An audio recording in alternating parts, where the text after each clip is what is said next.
Ndio tunaendelea na ushuhuda. Nous sommes encore sur la magie indienne. Tuko paka juu ya uchawi ya Kiindia. Aujourd'hui, en principe, je devais parler Leo nilipasha kusemezea sur mon voyage dans le monde de cimetière. Safari yangu katika yule ulimwengu ya makaburi. Amen. Amen. Mais pendant que j'étais en prière, lakini wakati nilikuwa naomba, le Seigneur m'a demandé de parler sur autre chose. Mungu akaniambia nisemezee kitu ingine. Je vais parler aujourd'hui sur mon voyage vers le monde de Polion. Nitasemezea leo safari yangu kuhusu kwenda kule ulimwengu ya Polion. Et mon voyage vers l'Inde. Hata safari yangu kwenda kule India. Où j'avais rencontré le premier ministre de Lucifer. Kule nilikutana na waziri wa kwanza wa Lucifero. Amen, amen. Amina. Avant cela, lisons d'abord la parole de Kabla Dieu. yote tutasoma kwanza neno la Mungu. Le premier livre, kitabu ya kwanza, c'est la deuxième épître de l'apôtre Paul aux Corinthiens. Ni barua ya pili ya mtume Paulo kwa Korinto. Le chapitre 10. Sura yake ya 10. Du 3e jusqu'au 5e verset. Tunaanza 3 mpaka 5. Le deuxième livre, kitabu ya pili, c'est le premier livre de Samuel. Ni kitabu ya kwanza ya Samueli. Le chapitre 17 et le verset 39. Sura yake 17, shairi yake 39. 2 Corinthiens chapitre 10, 3 à 5, nous lisons au nom de Jésus-Christ. Si nous marchons dans la chair, kama tunatembea katika mwili, nous ne combattons pas selon la chair. Atupigane kufuatana mwili. Car les armes avec lesquelles nous combattons ne sont pas charnelles, silaha ambazo tunakombana nayo si ya mwili, mais elles sont puissantes par la vertu de Dieu, lakini ni uwezo kupitia neema ya Mungu, pour renverser des forteresses. Kwa kuangusha maboma. Nous renversons les raisonnements et tout auteur qui s'élève contre la connaissance de Dieu. Tunaangusha mafikiri hata urefu yote na inuka mbele ya Mungu. 1 Samuel chapitre 17 verset 39. Tunasoma Samueli wa kwanza 17 mpaka 39. David ceignit l'épée de Saül par-dessus ses habits. David ceignit l'épée de Saül Daudi akabeba upango wa Saulu juu ya mavazi yake et voulut marcher. Na akapenda kutembea. Car il n'avait pas encore essayé. Kwani bado alikuwa siyaipima. Mais il dit à Saül, akasema na Saulo, je ne puis pas marcher avec cette armure. Siwezi kutembea pamoja na hii silaha. Je ne suis pas accoutumé. Mimi sizoezi. Et il s'en débarrassa. Na akabivula vyote. Amen. Amina. Amen, amen. Amen.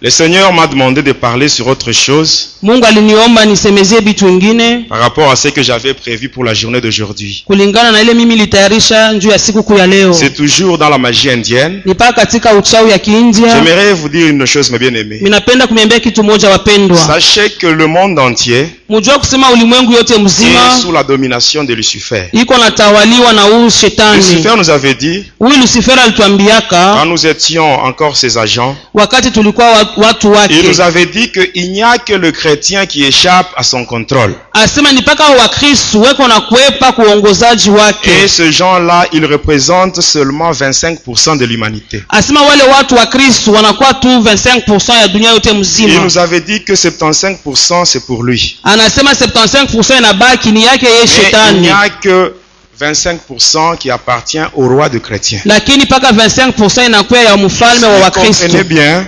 Eleweni vizuri hapa. Le diable ne cite jamais le nom de Jésus. Shetani kamwe atayake jina la Yesu. Parler sur Jésus. Kama anapenda kusemezea Yesu, il dit seulement le roi de chrétiens. Anasema paka mfalme wa Wakristo. Mais il ne parle pas de ce nom-là. Kamwe atayake ile jina. Le nom de Jésus, kwani jina la Yesu, c'est une bombe dans le monde de Lucifer. Inakuwa nikapata kabisa mwile ulimwengu yake ya giza. Et c'est l'une des raisons qui m'avait poussé à séparer Lucifer. Ni sababu katika mmoja alinisukumaka nyachane na huyu shetani. Je croyais que la puissance de Lucifer était au top. Nilikuwa nadhaniaka sasa uwezo wa shetani ilikuwa ya juu sana. Mais quand j'avais découvert la puissance du nom de Jésus, wakati nilivumbua tu uwezo ya jina la Yesu, c'est à ce moment-là que j'ai commencé à douter sur tout ce que Lucifer me disait. Tokea pale nilikuwa nashakia biote shetani alikuwa ananiambiaka. Il nous avait dit que nous devions travailler sérieusement dans les églises. Alituambiaka sisi tutumike sana sana mu makanisa. Il nous avait dit que nous devons tout faire pour plonger le chrétien dans un sommeil spirituel. spirituel. Tufanye yote tuangushe waaminifu katika usingizi wa Et kiroho. là, il avait fait un plan d'action qui comporte 7 points. Na pale alifanyaka matengenezo yake na kuwa na manukta Le 7. premier, il a dit, il faut combattre ou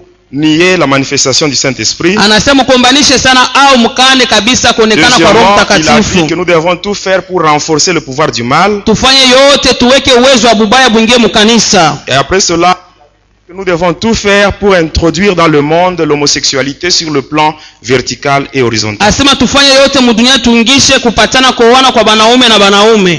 Et après cela, Na kisha yake nous devons tout faire pour tourner la Bible dans un mauvais sens. tufanye Biblia tuigeuze ikuwe na maana mubaya namna Et ingine. après cela, il nous a parlé sur l'influence du monde des affaires. Alituonesha namna ya kusukuma hata katika ulimwengu ya biashara. Après, il a dit que nous devons tout faire pour faire cesser l'offrande ainsi que le sacrifice perpétuel. Asema tufanye yote tukomeshe ile masadaka ya kila siku ndani ya kanisa. Après, il avait dit nous devons tout faire pour introduire la rivalité ainsi que la mode dans l'église. Tupate kuingisha moto vya kuvuala mkanisa na ile upinzani.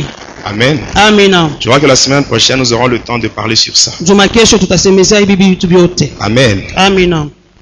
Nous allons même parler sur le 70 pour 75% et le 25. Tutasemezea kuhusu 75 na 25%. Et je vous donnerai même les 10 commandements de Lucifer. Na mitampatia ile maamri 10 ya Lucifero. Lucifer nous avait dit ceci. Yalituambiaka hivi. Les chrétiens Wakristo sont devenus puissants banakuwa na uwezo à cause de leur foi ferme en cet homme-là. kupitia imani kamilifu ndani ya Alors ule nous devons mtu. tout faire pour les affaiblir. Tufanye yote Parce qu'une tuwapunguze. fois qu'ils sont faibles dans la foi, Wakati wanapunguka katika ils ne imani, peuvent plus plaire à leur Dieu. abatampendeza tena Mungu C'est ce qui wao. est dit dans Hébreux 11 verset 6. Vile Ibrania 11:6 Que sans la inasema foi, nul ne peut plaire au bila Seigneur. imani hakuna mwenye atampendeza Mungu. Il nous avait donné 10 commandements. Alitupatiaka maamri 10. Je vous donnerai cela la semaine prochaine. Ndiyo juma kesho mitampatia hayo. Aujourd'hui, parlons sur la magie indienne. Tunasemezea ile uchawi ya Kiindia. Amen. Amina. Quand nous sommes enfants de Dieu Wakati tuko watoto wa et que nous Mungu sommes dans une bonne relation avec Dieu, na kama tuko katika uhusiano dans une mzuri na communion Mungu, parfaite, katika ushirika mzuri, Amen, amina, Dieu Mungu va nous donner ses armes à lui, les armes spirituelles. atatupatia masila yake ya Avec ces kiroho. armes-là, Pamoja na ile nous sommes masila capables tunakuwa na de uwezaji descendre même dans le monde de Satan. kushuka na mule Nous sommes mulimwengu ya capables même de shetani. renverser les prisons de Lucifer Tunakuwa na uwezaji ya kuvunja et magereza récupérer yote ce ya que Lucifer a déjà caché shetani dans na son monde. kunyang'anya yote ile ambayo ashaficha mule mulimwengu yake. Amen. Amina. Mais pour cela, Kwa ile pour faire un bon combat spirituel, kwa kufika kwa kufanya maombi mzuri ya vita ya il faut kiroho, commencer par se dépouiller de toutes les armes charnelles. tuanze mbele kuvua ile matendo yote ya Il y a des gens qui kimwili. aiment combattre les sorciers Kuko wale wanapenda kukombanisha walozi par les injures. kupitia matukano. Les sorciers te dérangent, Walozi tu vas prendre la wanakuhuzuru, bière quelque part, unaenda fasi moja, la nuit tu es ivre, tu commences à circuler sur la route. Non, je te connais, je te connais, Ah, je te unaanza connais. kusema mimi Non, non, le nakufamia, sorcier ne va pas te nakufamia. craindre pour cela. hata kuongopa Ce njia n'est pas par hii. les injures que les sorciers auront Haina peur de toi. kupitia matukano Ce n'est pas par batakuogopa. ton rang social que les sorciers auront peur de toi. Haina kusema huku waivu Les sorciers watakuogopa. auront peur de toi. Walozi Si tu watakuogopa te dépouilles de toutes les armes charnelles, kama unatosha masila yote ya les armes kimwili spirituelles, na les armes que unachukua le masila ya Saint-Esprit nous kiroho, donne. ile Roho Mtakatifu yeye anakupatia. Amen. Amina. Pourquoi je parle sur ça? Nijoni mimi nasemezea Parce qu'il y hivi. a beaucoup de gens Kuna kwa watu qui wengi vivent dans ce monde. beko naishi mwi dunia. On a déjà bu leur sang. Banesha kunywaka madamu Mais yao. ils vivent Lakini wao wanaendelea na parce qu'il y a kuishi. un délai qu'on a établi. Kunesha kwa tu masiku moja banesha Et quand kusimamisha le délai va expirer, na wakati itaenea c'est la mort physique qui sera aussi constatée. tutaona ule mtu atakufa. Amen. Amen. J'aimerais que vous puissiez bien suivre le témoignage d'aujourd'hui. Mufuate vizuri kabisa ushuda wa leo. Parce que nous sommes pratiquement à la fin de l'année. Tuko mwisho ya Et à mwaka. la fin de l'année, il y a beaucoup de sacrifices qui se font dans le monde de ténèbres. Hata mwisho ya mwaka banatoaka sana Il y a mulimwengu ya des gens giza. pour qui on a déjà bu leur sang. Kuko wale watu wanesha kuna Ils damu. vivent seulement dans le délai. Hata beku naishi tu ile masiku On a banesha déjà prévu kubapangia. même la circonstance du décès. Banesha na kusemaka atakufuaka bifulani bifulani. Amen. Amina. Quand je servais le diable, Wakati nilikuwa namtumikia un jour shetani, mon maître, siku moja mwalimu lorsque nous étions wangu de retour de Kisangani, wakati tulitoka kule Kisangani il m'avait dit ceci, akanyambia que je devais hivi, tout faire pour me marier. nifanye yote tu nifunge ndoa yangu. Alors il m'avait envoyé toujours à Likasi. akanituma kule Dans Likasi. la commune de Panda, il y a une rivière là qu'on appelle la rivière Panda. Kule commune ya Mpanda kuna kwa kamuto kama J'étais banaita allé na là-bas. Panda, nikaenda J'ai fait kule des incantations. nikafanya maombi Et yangu. sur la rivière, il y avait une forte lumière. Hata pale pa maji palikuwa mwangaza Et dans kubwa. cette lumière, il y avait une femme, la blanche, qui était sortie. Hata katika ile mwangaza mwanamke mwa Cette mzungu femme-là m'avait anatokea. rejoint à la rive. Hata yule mwanamke alikuwa kule kukikavu nilikuwa, Et elle m'avait dit ceci. akanyambia Elle m'avait hivi. demandé pourquoi est-ce que j'étais venu la réveiller. Asema ilikuwa jua nini kumulamusha? Alors moi, je lui avais dit ceci. Avant de te parler sur le pourquoi de ma présence, Kuhusu nikusemezeni jua nini mimi nakuya hapa. commence d'abord par me donner ton nom.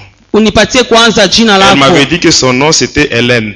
Alikanyambia se jina langu niko Et par Elena. après, moi, je lui avais dit que j'étais venu la chercher pour qu'elle soit ma femme. Nikamwambia nilikuwa kutafuta uwe mke wangu. Elle avait catégoriquement refusé. Alikatala sana. Et moi, je m'étais mis à la supplier. Sasa mimi nilikuwa namusii. Il lui avait dit que je ferai tout ce qui est possible pour qu'elle soit heureuse. Mimi nasema nitakufanyia yote nawezekana njoo upate kwa mwenye heri. Les démons, nous devons les supplier ou bien nous devons les chasser. Mandemona inapasha tuwasie au kuwafukuza. Voyez, être envoûté vraiment c'est pas bien. Kuvutwa kwa lakini haina kitu Ce kizuri. jour-là, moi, je m'étais mis à supplier un Ile démon. siku mimi nilikuwa nasi tu kimpepo kimoya tu. Un hivi. démon. Kimpepo Pour que ce kichafu démon-là entre dans ma vie. apate kuingia kwa maisha Je yangu. l'avais supplié et Nikamusii enfin elle avait accepté. na mwisho yake Elle akakubali. m'avait dit, Akanyambia si tu as vraiment besoin que je sois ta femme, kama unahitaji niwe mke tu wako dois venir chez nous. upate kuya kwetu. Elle me dit, en venant chez nous, Wakati utakuya tu vas présenter un jeton. utaonesha ka jeton Elle kamoya. m'avait donné un jeton là de couleur jaune. Akanipatia ka Et par jeton après, ka on s'était jaune. séparés, j'étais rentré chez moi. Kisha tukachana nikarudi kwangu Et le nyumbani. lendemain, j'étais allé voir mon maître. Kesho yangu nienda kwa mwalimu Et il yangu. m'avait dit ceci. Akanyambia hivi. Il me dit, Anasema Amen. Hein? amen. Il me dit, pour aller dans ce monde-là, Kwa kwenda mwile ulimwengu sache que hili. les femmes de ce monde-là, Jua kusema wanawake wa mle dunia elles ont un degré de séduction très élevé. banakuwa natongoza bya mastajabu sana. Ainsi, si tu vas là-bas Na kama unaenda et que kule tu parviens à coucher avec une femme de là, na unalala na mwanamke wa kule, automatiquement tu resteras là-bas pour toujours. mpaka pale utabakira kule lota Mais pour te utarudiaka huko. permettre de ne pas faire un aller simple, Kwa kuruhusu usiende bya lote, tu dois entrer en jeûne. ufunge ko chakula yako Jeûne et prière à sec pendant 9 jours. bila kunwa bila kula muda wa masiku 9. J'étais entré en jeûne, Nilifunga chakula sans yangu boire, sans manger pendant sikukunwe 9 jours. sikukule muda wa masiku Et tous les 9 9. jours, je ne faisais que la récitation des incantations. Hata ile masiku nilikuwa naomba bimaombi yangu bile. Amen. Amina. Le 9 jours là, Ile masiku 9 ile c'était seulement des incantations. mpaka maombi Je yangu ne mangeais ile rien et je ne sikuwe buvais rien. nakula sikuwe nakunya kitu hata moja. Ça, c'est un sataniste. Ule ni mtu tu wa Pour shetani résister aux démons, juu ya kushindana na ile il est mandemona. obligé d'entrer en jeûne. Yeye anakazishwa naye apate kufunga Mais chakula aujourd'hui, yake. ce n'est pas tous les enfants de Dieu qui Leo acceptent si de faire le watoto jeûne. wa Mungu wote wanakubali kufunga chakula. Eh bien aimé, Wapendwa, il y a des démons têtus qui ne partent pas facilement. kuku bale bandemona kichwa maiba baendake Et ces hivi. démons-là ne partent que par la prière et le Ile jeûne. mampepo inaendaka paka unafunga chakula na Voilà maombi. pourquoi Jésus avait dit dans Matthieu 17, 21, Ni kwa maana Bwana Yesu anasema il avait dit Mathayo cette sorte de démons ne 17 part que par le jeûne et la prière. hii aina ya mandemona paka unafunga maombi. Même parmi nous ici. Hata katikati yetu hapa La prière de 14 jours qui a été décrétée ici, maombi ya hii on a masiku dit que cette 14 prière se fera à jeûne. balisema tutafunga Mais en chakula. réalité, ce n'est pas tout le monde ici qui est en Kwa jeûne. ukweli ina watu wote Il y a des gens qui wanafunga. mangent chez eux. Huku wale watu wao wanakula. Mais bien aimé, l'obéissance vaut Wapendwa, mieux que le sacrifice. utiifu inashindia sana masadaka. Amen. Amen. Quand on vous donne un ordre, il faut obéir. Kama maleta agizo Le moja pasteur ne peut tutii. pas vous voir, Pastora siwezi mais kukuona, Dieu vous voit. me Mungu yeye atakuona. Dieu vous voit. Mungu yeye Et à cause de cette anakuona. désobéissance-là, Kutokea kule kukosa kutii. Amen, Amen. vos prières risquent d'être stériles. Maombi yako itakuwa tu tasa. Amen. Et après le 10e jour, Kisha siku 10 inafika, j'étais allé à la rivière. minaenda kule kule mto. J'avais fait des incantations Nikafanya maombi yangu relatives aux grandes dames de mer. kufuatana na ile wale wanawake wakubwa wa ile Et mabahari. par après, qu'est-ce que j'avais vu? Kisha yake mimi naona Il y nini? avait une sirène qui était sortie de la rivière. C'était aux environs de 1h du matin. Ilikuwa ni saa 1 du matin, kimamba muntu kinatokea mumai Et quand mwe. moi j'étais à la rive, Wakati nilikuwa kule kukikavu, c'était cette sirène-là qui devait me donner, qui me montrer la voie pour aller dans le monde de Polion. ule mamba muntu ndio alipasha kunionyesha njia mimi kwenda mule Mupolion. Elle m'avait demandé de la rejoindre dans la rivière. Ananiomba nikutane naye mule mumaji. J'étais descendu dans l'eau. Nikashuka ndani ya Et maji. je l'avais rejoint. Na Arrivé là-bas, elle m'avait demandé de l'embrasser. Akaniomba nimkumbatie. Et je l'avais fait. Na milifanyaka. Et par après, elle me dit, Na kisha yake ananiambia, introduis ta langue dans ma bouche. Ingisha ulimi wako mkinywa yangu. Elle avait ouvert sa bouche. Akafungua kinywa yake. Et moi, j'avais introduit ma langue dans la na bouche. Na mimi nikaingisha ulimi wangu mkinywa yake. J'avais introduit ma langue dans la bouche d'une sirène. Et en fait cela, elle avait glissé sur mon corps. Elle était plongée dans l'eau. Et qu'est-ce que j'avais vu? Comme membre inférieur, il y avait juste une sorte là de nageoire caudale comme ce qu'on voit chez les poissons. Et après, avec cette nageoire caudale, elle a agité l'eau. Et l'eau est allée se poser au-dessus de ma tête. Et subitement là, j'avais senti une main.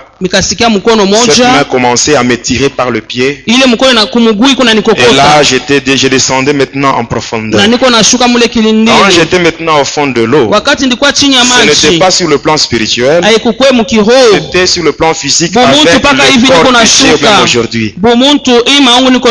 Alors, étant maintenant au fond, il y avait maintenant un gros crocodile devant moi. C'est ce crocodile qui devait être maintenant un moyen de transport pour me conduire dans le monde des Polion. Il avait ouvert sa gueule. J'étais entré là, il m'avait avalé. Et c'était lui qui était là, allé maintenant me déposer quelque part. Sur une route. Une très belle route, une route asphaltée. Et quand j'étais sur cette route-là, je regardais le monde de Lucifer. Amen. Amen. Le monde de Lucifer, c'est un monde qui est très beau par rapport à ce monde dans lequel nous vivons. Ce monde ici ne peut pas se comparer avec ce monde-là. Mais il y a aussi un autre endroit qui est encore plus beau que le monde de Satan. Cet endroit-là, c'est ce que le Seigneur Jésus est allé préparer pour nous. Mais ne cherchez pas à vous accrocher à ce monde. Vous risquez de rater l'essentiel. Mais nous, en tant qu'enfants de Dieu, nous sommes dans le monde, mais nous ne sommes pas de ce monde-ci. Et cet endroit merveilleux, j'avais vu de mes propres yeux le jour de ma délivrance.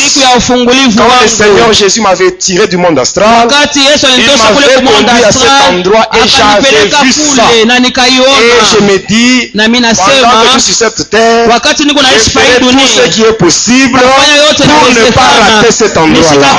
Même toi qui m'écoutes, ne cherche pas à t'accrocher à ce monde. Nous ne sommes que des pèlerins sur cette terre. Le lieu qui est prévu pour nous, c'est ce que Jésus a déjà préparé. Et pendant que j'avançais, je m'étais retrouvé devant une barrière. J'avais présenté le jeton jaune qu'on m'avait donné. On m'avait fait traverser. Juste quand j'étais de l'autre côté, il y avait une voiture noire qui était venue. Alors une portière était ouverte et on m'avait demandé d'entrer. Une fois dans la voiture, on évoluait. Alors je regardais maintenant l'homme qui me conduisait comme chauffeur. Cet homme-là, il n'avait pas de tête, il n'avait pas de cou. C'est celui-là qui me conduisait comme chauffeur. On a évolué avec lui. Il m'avait conduit chez Hélène. Amen. Amen. Quand j'étais arrivé, j'avais trouvé 4 femmes identiques. Elles avaient une même morphologie, même les habits étaient identiques. Et c'est là que j'avais trouvé Hélène. Aujourd'hui, je n'ai pas le temps de vous parler sur ça. J'avais trouvé Hélène là-bas. Et quand les trois autres étaient partis, moi j'avais dit à Hélène, comme tes amis sont partis, c'est le moment maintenant qu'on puisse coucher ensemble. Et la femme me dira, cette femme-là démoniaque. Elle me dit ceci, moi et toi, nous n'avons pas encore fait un mariage. Nous n'avons pas le droit de coucher ensemble. Là, ça me frappe beaucoup, ça m'étonne. C'était un démon qui me disait ça. Il me disait que tant que moi et elle, c'est cette femme-là, on n'avait pas encore conclu un mariage, on n'avait pas le droit de coucher ensemble. Et regardez aujourd'hui les soi-disant fiancés, ce qu'ils font. Ils arrivent à consommer le mariage avant le mariage. Ce n'est pas correct. C'est ça, c'est l'impudicité. Et la Bible dit fuyez l'impudicité. Parce que quand Dieu dit fuyez l'impudicité, derrière l'impudicité, il y a des conséquences graves.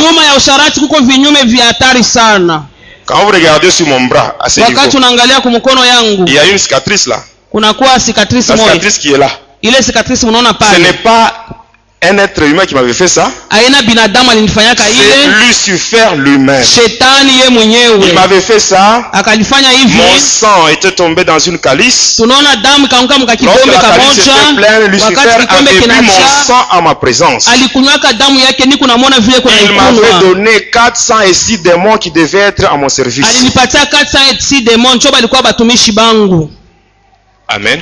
Amen. J'ouvre une petite parenthèse.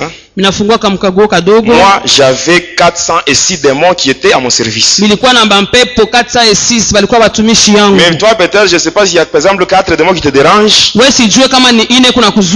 j'en avais 406. Mais le jour où je me suis croisé avec Jésus, tous les 406 démons, ils ont pris fuite.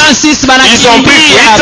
Et je suis maintenant libre. Et aujourd'hui, mon corps, c'est le temple du Saint-Esprit. Même toi, les démons qui te dérangent, si tu invoques Jésus, les démons, ils vont fuir, ils vont te laisser tranquille. Amen. Amen. Quand il avait fait ça, c'était à partir de là, le bras droit, c'était le siège de ma puissance.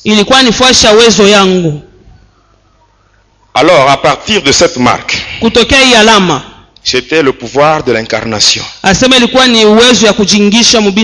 pouvais transporter Lucifer dans mon corps. Lucifer pouvait s'incarner en moi. Quand je marche, les gens me voient moi. En réalité, c'est pas moi, c'est Lucifer. Et Lucifer, c'est un grand, alors grand impudique. Alors quand il est comme ça dans mon corps, il me conduisait tout droit vers les hôtels et vers les filles, les jeunes filles. Et pendant que les filles me voyaient moi, or en réalité, ces filles-là couchaient avec Lucifer. Il y a des filles qui ont déjà couché avec Lucifer sans le savoir. Parce que je n'étais pas le seul sataniste en qui Lucifer pouvait s'incarner. Faites attention avec l'impudicité. Les démons géants, ils entrent dans la vie d'une personne par la voie sexuelle.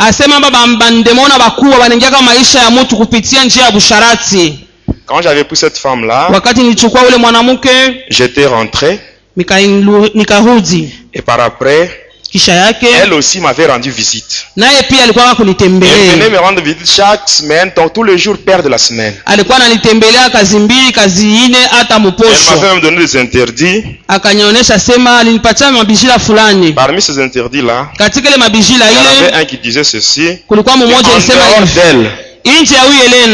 en dehors d'elle, je n'avais pas le droit d'entretenir n'importe quelle relation avec une fille chez les humains. Mais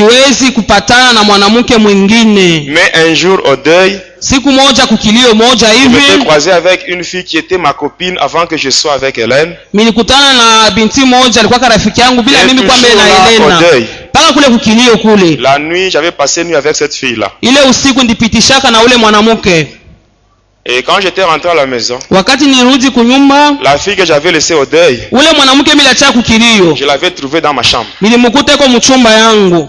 Quand elle était dans ma chambre, wakati alikuwa mchumba, mais qu'est-ce que tu fais ici? mimi namwambia huko nafanya nini? Qu'est-ce que tu as fait pour mimi nilikuacha kukilio, ulifanya je kufika hapa? Elle n'avait rien répondu. Asikujibu kitu hata moja, anasema hivi, j'ai une femme qui est vraiment méchante. mimi nakuwa na mwanamke mmoja anakuwa ici, elle va te tuer. Eko mkali sana, kana kukuta hapa atakuua. Elle n'avait rien dit, je lui avais tourné le dos. Nikamgeuzia mkongo, et par après, kisha yake elle commençait à pleurer. Alikaanza kulia. Elle me dit, kisha akasema, chérie, tu m'as oublié. Mpendo wangu unanisahau. Je m'étais retourné. Nikageuka. Je regarde sur mon lit. Nikaangalia pa kitanda. Il n'y avait plus cette fille là. Akukule mwanamke ndachaka kukilio. C'était Hélène qui était assise. Lakini Hélène alikuwa anashaikala pa kitanda. Et 2 jours plus tard. Kisha masiku. 2 jours. Kisha masiku mbili. La fille a été morte. Ule binti akakufa. C'était Hélène qui l'avait tuée. Hélène alibuua. J'attire l'attention des jeunes sœurs. Minakokota kabisa ange ya wadada. Surtout ceux qui ont une mauvaise habitude de changer les hommes comme on change les habits sur le corps. Mwe mnabadilishaka banaume kama vile unabadilisha mavazi yako. Continue comme ça. Endelea tu. Un jour, siku moja tu tomberas sur un sataniste. Utaanguka na shetani moyo. Ce sera la fin de ta vie. Na ile siku itakuwa ni mwisho wa maisha yako. Le satanisme et la magie ne se lui passent sur le visage. Asema buchawi na bintu ya shetani au tebisoma pa uso ya muntu. Faites très attention. Kebeni ange. Alors quand cet incident s'était passé, wakati ile mambo ilipita, retour chez moi, j'avais trouvé une lettre sur ma table. Et dans cette lettre-là, on m'avait demandé de me rendre en Inde.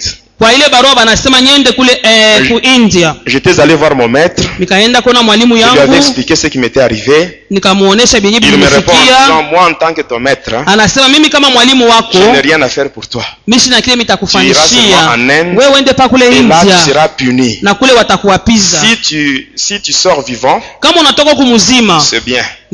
Si tu meurs, c'est ton problème. Lui qui était mon maître. J'étais rentré. Selon les instructions, il n'y avait plus de charbon. Et avec ça, j'avais gravé une circonférence dans ma chambre. À l'intérieur, là, j'avais mis une croix. Et après, j'avais fait des incantations et par après, je m'étais mis au lit. Arrivé vers minuit passé, j'ai senti maintenant le pavement ainsi que la toiture de ma maison qui commençait à trembler. Quelques minutes plus tard, je vois une fumée qui sortait de la toiture. Et la fumée descendait dans le cercle que j'avais tracé. La fumée, après quelques minutes, cette fumée avait pris une apparence humaine. Et après, c'était un homme. Et celui-là, il m'invitait à ce que je puisse le rejoindre dans le cercle. Moi, j'avais accepté, mais je lui dis, avant de te rejoindre, commence d'abord par me donner ton nom. Il me dit, moi, je réponds au nom du docteur Krishna, je suis parmi les divinités indiennes. On m'a envoyé spécialement pour te prendre et te conduire en Inde. Je devais aller en Inde pour être puni. C'était vraiment une occasion pour donner ma vie à Jésus. On ne pas en Inde pour être puni. Et j'avais accepté d'effectuer ce voyage pour me rendre en Inde afin que je sois puni. Tout cela parce que j'étais envoûté. Vous savez, les gens envoûtés ne raisonnent pas bien. Alors quand je l'avais rejoint, quand je l'avais embrassé, et moi et lui, nous étions projetés dans un grand temple. On s'était retrouvés dans un grand temple. Mes bien-aimés dans le Seigneur, Lucifer, dans le monde entier, il a seulement 3 temples. Le premier temple se trouve au niveau de la Grande-Bretagne dans le sous-sol. Et c'est là où il y a le gouverneur de Lucifer qui coordonne les activités au sein des sectes pernicieuses et les églises de Satan. Et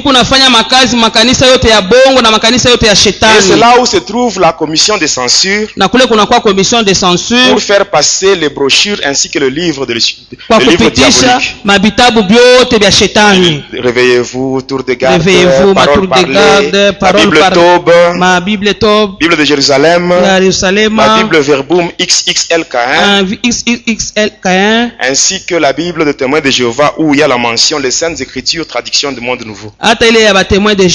Les 4 Bibles que je viens de citer, ce ne sont pas des Bibles de chrétiens. Amen. Amen. Est-ce qu'on peut évoluer? Le deuxième temple se trouve au fond de l'eau, au croisement des océans Atlantique et Indien. Là, vous allez trouver, il y a un triangle qu'on appelle le triangle du Cap des Bermudes. Quand vous descendez par là en profondeur, vous allez trouver un grand bâtiment. Il y a une coloration blanche. C'est ce qu'on appelle la maison blanche de Lucifer. Et c'est là où Lucifer fait des réunions avec les satanistes du monde entier. Le troisième temple se trouve en Inde. On appelle ça le temple de Daïl. C'est là où se trouve le premier ministre de Lucifer. Mais en dehors de ces 3 temples, il y a des maisons, des petites maisons sataniques, ainsi que les loges mystiques. La Rose-Croix à Morque, Rose-Croix d'Or, Rose-Croix Martinique. Parce que quand on parle de la Rose-Croix, c'est un ordre mystique qui comporte 7 fraternités différentes. Il y a des maisons telles que Louis Gilbert, maison Lombard, maison d'onction. Même au Nigeria, là où on tourne le film là de Karishika. Avec le pouvoir du prince Talos. Amen. Amen. Alors quand j'étais là, dans ce temple, quand on m'avait conduit, il y avait plus de 1000 personnes. Et c'est là où j'avais même rencontré beaucoup d'autorités. Ceux-là qui ont travaillé dans notre pays dans le gouvernement de transition.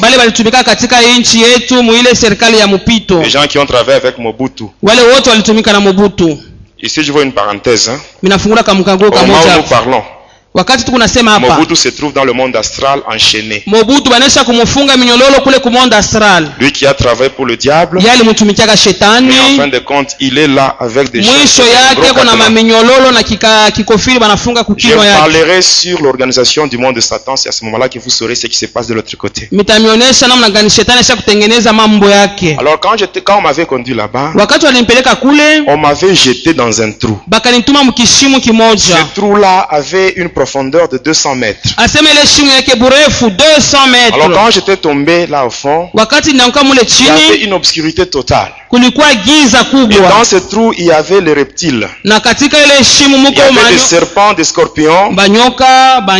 Toutes ces bêtes-là avaient comme mission de me mordre. C'est ce qu'on appelle le lieu de torture. Et j'avais le droit de garder silence. Je n'avais pas le droit d'ouvrir la bouche pour manifester les douleurs que je sentais. Alors, une fois que j'ouvrais la bouche, c'est automatiquement la mort qui devait suivre. Et j'avais fait là-bas 5 jours. Et pendant les 5 jours, à Likasi, mes parents me cherchaient partout. Ils ne savaient même pas où j'étais. Et pendant ce temps-là, j'étais dans un trou. Mais avant de me jeter là-bas, j'aimerais vous parler sur ce que j'avais vu. C'est un grand temple. Et au devant, il y a un grand miroir. C'est comme un écran géant. Et à chaque réunion, on doit boire le sang de 500 personnes. Et il y a des satanistes qui sont choisis pour sacrifier les membres de leur famille.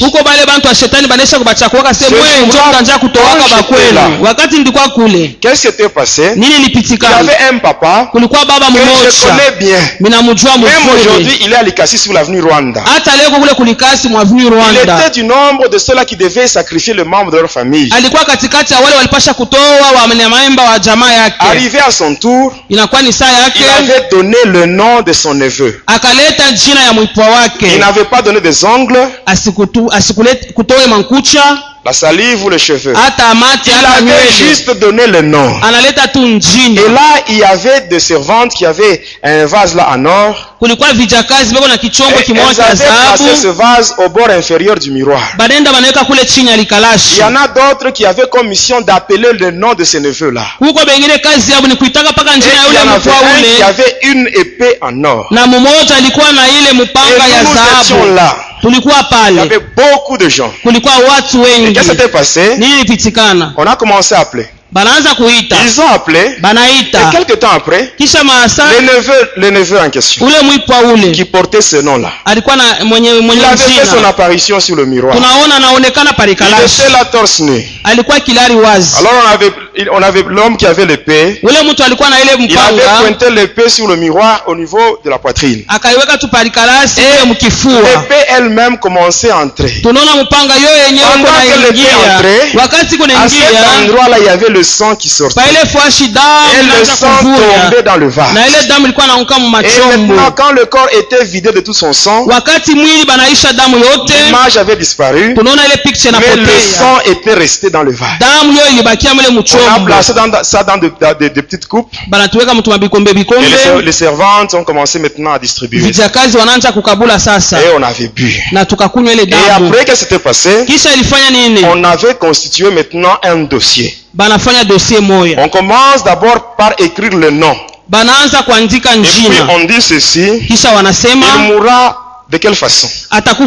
Après quelques temps, on dit il va mourir par accident. On est là-bas, circonstance du décès, accident. On dit il va mourir dans combien de temps? Après quelques minutes, on dit 2 semaines. On avait écrit là-bas 2 semaines. Mais bien aimé, quand j'étais rentré à Likasi, le neveu là, je l'avais trouvé en vie. Je l'avais trouvé en vie. Et 2 semaines plus tard, il a été cogné par un véhicule. Je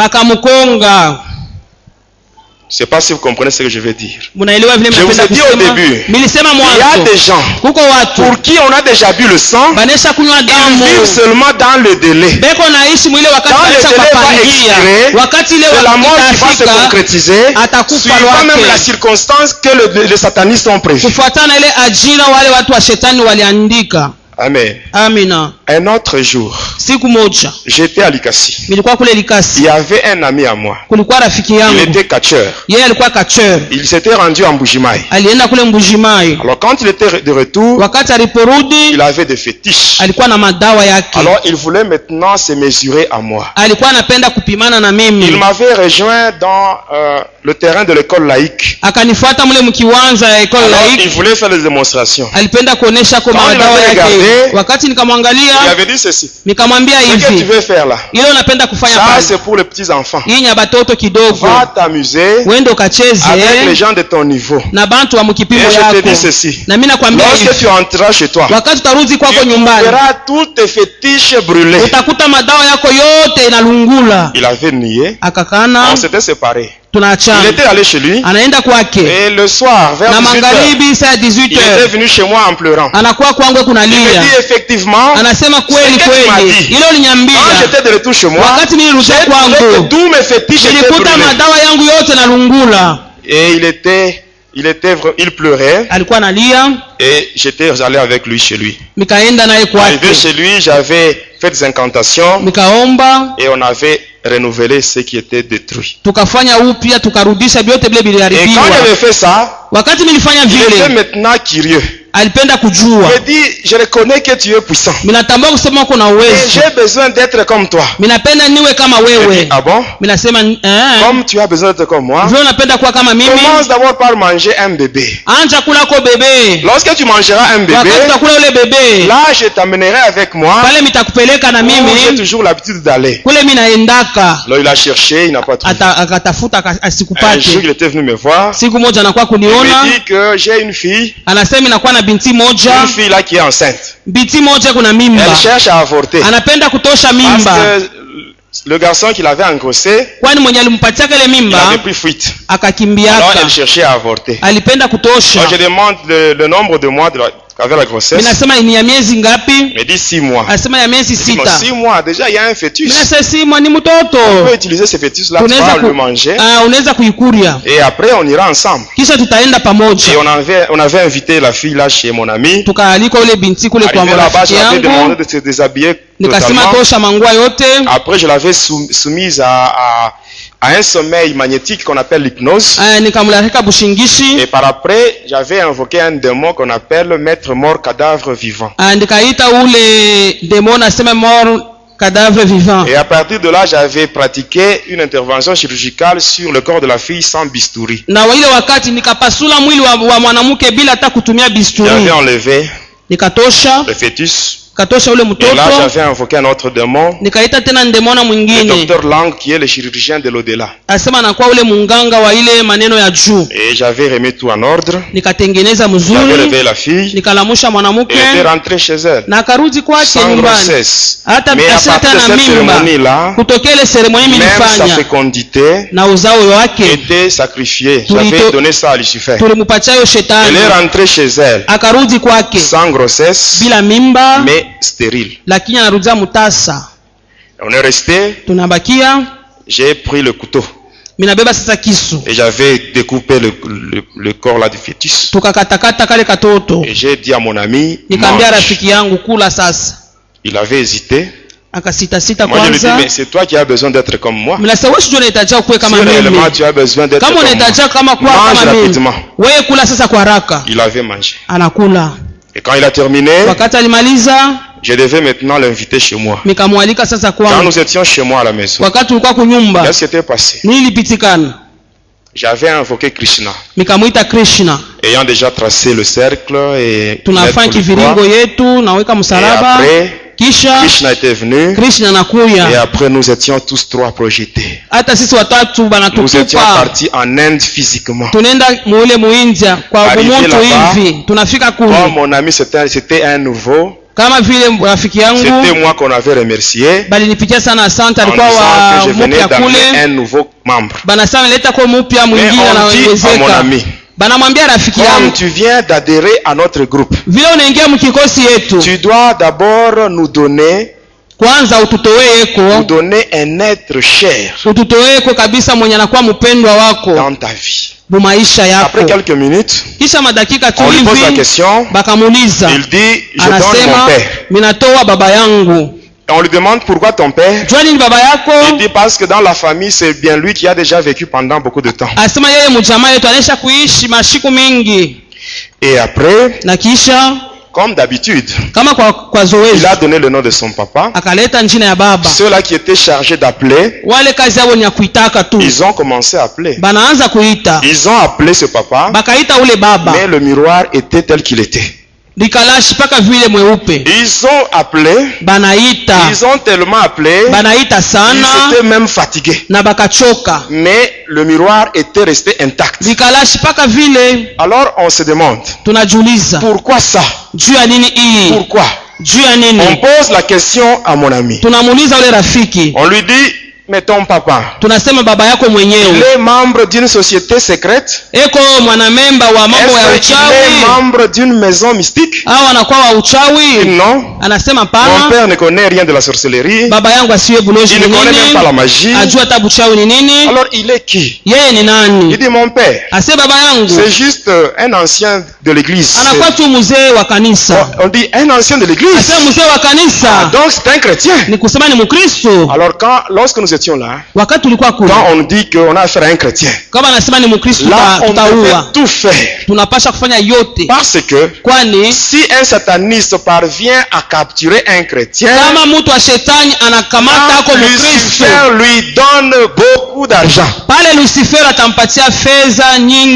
tuer un seul chrétien, Lucifer est capable de tuer même 1000 païens pour avoir seulement la vie d'un seul chrétien. Parce qu'il n'y a que le chrétien qui échappe au contrôle de Lucifer. Il n'y a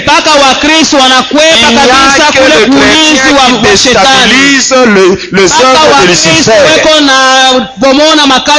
Alors, on a commencé à appeler. Alors cette fois-là, on nous dit, au lieu que ces gens-là chargés d'appel, au lieu qu'ils puissent appeler eux-mêmes, cette fois-ci, nous tous, on était plus de 1000. Nous étions maintenant obligés tous, plus de 1000, d'appeler le nom d'un seul papa. Alors là, on a commencé à appeler. Nous avons appelé. Nous avons tellement appelé. Le miroir était tel qu'il était. Alors comme on continue à appeler, qu'est-ce qui s'était passé? Au lieu que ce papa apparaisse sur notre miroir, il y avait maintenant une croix. Juste la croix. C'est ce qu'on avait vu sur le miroir. Et comme on continuait à appeler, sur la croix, il y avait maintenant le sang. Le sang qui commençait à couler sur la croix. Et quand le sang commençait à couler, automatiquement le miroir s'était brisé. Et nous tous qui étions là, nous étions projetés. Nous étions tous par terre. Alors quand on s'était relevé, tout le monde là, on s'adressait maintenant à mon ami. Ce qui vient de nous arriver ici, c'est à cause de toi. À cause de toi. Et je ne sais même pas s'ils ont déjà remplacé ce miroir-là. Moi, j'avais vu que c'était brisé ce jour-là. Et je ne sais pas s'ils ont déjà remplacé. Alors, on condamnait maintenant mon ami. Alors, on avait pris un poisson. On a remis ça à mon ami. On lui dit cette fois-ci, ton papa, qu'il le veuille ou pas, il va mourir. On donne le poison à mon ami. Et on me dit à moi, comme c'est toi qui as amené ce type ici, tu iras avec lui pour contrôler l'évolution de cette opération qui consiste à empoisonner ce papa. De retour à Likasi, nous étions partis. C'était au Kandak. Arrivé là, à la maison, on nous avait servi à manger. On a mangé après. La maman et les autres étaient sortis. Et nous étions restés au salon. Et à la grande table là, on avait placé le repas du papa. Le papa était encore au boulot. Nous étions à deux. Et quand on avait placé le repas, mon ami avait pris le poisson. Je voyais ça de mes propres yeux. Il est allé, il a mis dans les condiments de son père. Et vers 17h, son père était arrivé. Il arrive là, il nous salue avec joie. Il était entré dans sa chambre. Il a changé les habits. Il était rentré au salon. Il s'était mis à table avant de manger. Il a commencé à prier. Il a prié. Et quand il a prié, il a cité le nom de Jésus. Et là où nous étions, aujourd'hui, aujourd'hui, Jésus là. Le papa a commencé. Il a commencé à manger. Et ce jour-là, il avait tout mangé. Et le foufou, et le condiment, il avait tout terminé. Il avait tout terminé. Mais au moment où je vous parle, ce papa-là, il est encore en vie. Il est en vie. Il est encore en vie, ce papa. Il est en vie à il travaille même à la Gécamine, même aujourd'hui. Il est en vie. Alors, comme on avait donné à mon ami un délai d'une semaine. Alors, quand le délai avait expiré, on l'avait frappé. nilifika par les esprits de mort. kwa ile mapepo Moi, ya j'étais mauti. du côté du quartier Kampumpi. Mimi nilikuwa kule kukampumpi. Et à partir de là, on m'avait contacté. Tokea pale bakaniita. On me dit, va l'achever. Ase uende kamumalize sasa. Lui qui était un ami. Hein. Yeye alikuwa rafiki. Mais bien aimé chez le diable, hein, l'amitié n'existe pas. Il y a de l'hypocrisie. L'amitié, c'est ce qu'on trouve seulement dans le Seigneur Jésus. J'étais allé là-bas. Derrière sa maison, il y avait des toilettes. Je m'étais allongé par terre. Je m'étais concentré. Et là, j'avais pris la forme d'un serpent. Et j'ai commencé à ramper. J'étais entré dans la maison. J'ai trouvé mon ami par terre. Il saignait. Le sang sortait de ses narines. Dans les oreilles, même dans la bouche. Il saignait. Et moi, quand j'étais arrivé, je l'avais mordu. J'avais infiltré dans son corps un venin. Arrivé de l'autre côté, j'avais repris la forme humaine. Et j'étais arrivé à la porte. J'ai frappé à la porte. Et mon ami avait répondu. Et j'étais entré. Arrivé là, je trouve mon ami. Moi, je lui demande qu'est-ce qui s'est passé. Il me dit on m'a frappé. Il y a quelques minutes, il y a un serpent qui est entré et il m'a mordu. Et moi je lui demande mais le serpent où est-il parti? Il dit il est parti dans ce coin. Alors là j'avais ramassé un morceau de bois. J'ai commencé maintenant à chercher le serpent. J'ai cherché le serpent. Là c'était le serpent qui cherchait le serpent. Vous savez, mes bien-aimés. Mes bien-aimés.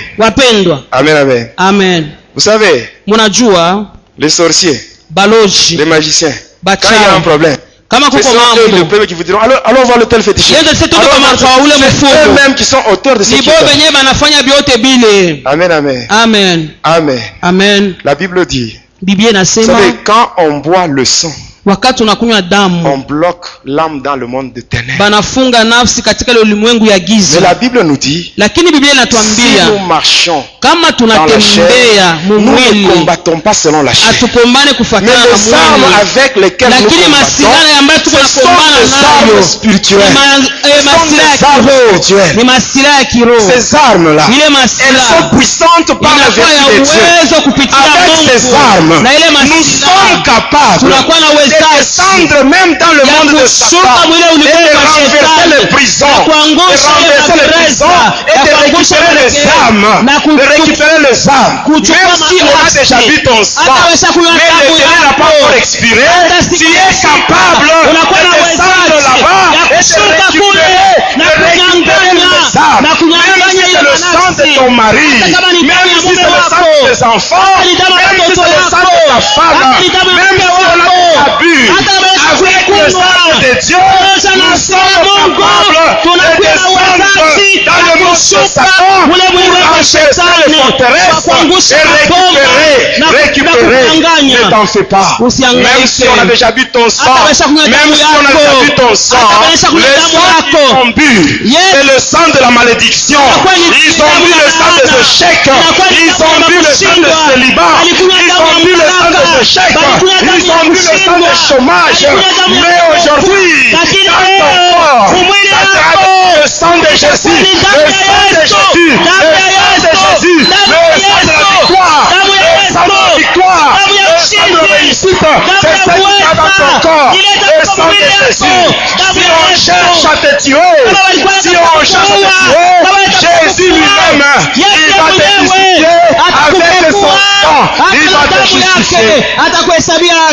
Si nous marchons dans la chair, nous ne combattons pas selon la chair. Car les armes avec lesquelles nous combattons, elles ne sont pas charnelles, mais elles sont puissantes par la vertu de Dieu. Nous avons le pouvoir de tout renverser. Que mon Dieu vous bénisse.